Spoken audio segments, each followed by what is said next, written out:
This whiskey is proof that those who say all Scotch is peated or all Scotch whiskey is smoky don't have a clue of what they're talking about. If you are normally a bourbon drinker and thinking about dipping a toe into the world of Scotch whiskey, this is one that will comfortably ease you towards that journey. This particular release, the American Oak, has been matured in, you guessed it, American Oak barrels. Part of me thinks that if I didn't know that this was a Scotch whiskey, if I didn't know that this was a Glenlivet, that first nose might actually convince me that it's bourbon. It is very sweet, big on the vanilla, big on the toffee, big on those traditional bourbon flavors that you would expect to find.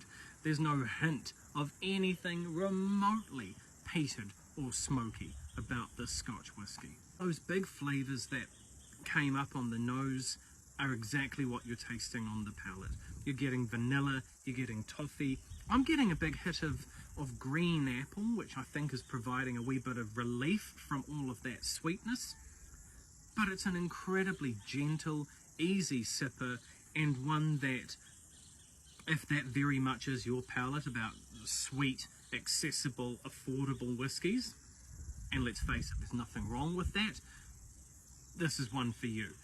If you are new to whiskey in general and aren't really sure about where to start, the Glenlivet American Oak is probably one that can get you started.